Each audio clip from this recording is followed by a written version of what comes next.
Iran ও মার্কিন যুক্তরাষ্ট্রের যুদ্ধের আশঙ্কায় পুরো মধ্যপ্রাচ্য যখন থমথমে, ঠিক তখনই ইরানের প্রতিবেশী দেশ আফগানিস্তানের বিরুদ্ধে সর্বাত্মক যুদ্ধ ঘোষণা করেছে পাকিস্তান।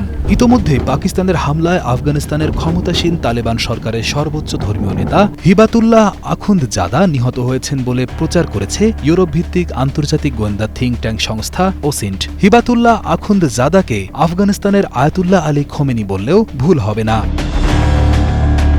পাকিস্তানের সীমান্তে সামরিক অবস্থান লক্ষ্য করে গত ২৬ ফেব্রুয়ারি হামলা চালিয়ে কয়েকজন পাকিস্তান সেনা হত্যা করে আফগানিস্তান। এই হামলার জবাবে ২৭ ফেব্রুয়ারি শুক্রবার ভোরে আফগানিস্তানের বিরুদ্ধে অপারেশন গজব লিল হক শুরু করেছে পাকিস্তান। পাকিস্তানের বিমান বাহিনীর হামলায় ইতোমধ্যে কমপক্ষে ১৩৩ আফগান সেনা নিহত হয়েছে এবং আহত হয়েছে প্রায় ২ শতাধিক।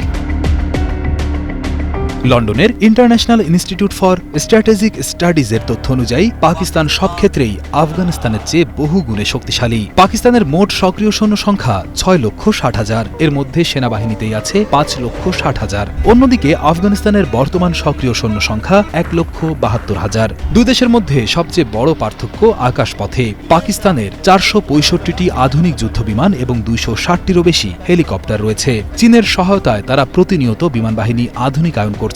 দুঃখজনক হলেও আফগানিস্তানের কোনো কার্যকর বিমান বাহিনী বা যুদ্ধ বিমান নেই। তাদের হাতে গোনা কয়েকটি পুরনো সোভিয়েত আমলের বিমান এবং ২৩টি হেলিকপ্টার থাকলেও সেগুলো কতটা সচল তা নিয়ে সন্দেহ রয়েছে।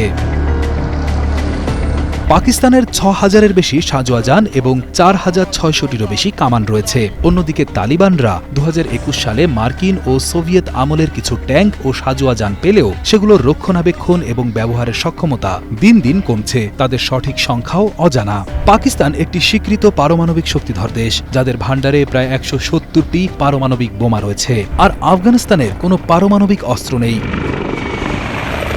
পাকিস্তানের সামরিক বাহিনী সুসংগঠিত এবং আধুনিক অস্ত্রে সজ্জিত। অন্যদিকে আফগানিস্তানের তালিবান বাহিনী মূলত ২০২১ সালে ফেলে যাওয়া বিদেশি সরঞ্জামের উপর নির্ভরশীল। আন্তর্জাতিক স্বীকৃতির অভাব এবং প্রযুক্তির অভাবে তাদের সামরিক শক্তি ক্রমান্বয়ে হ্রাস পাচ্ছে।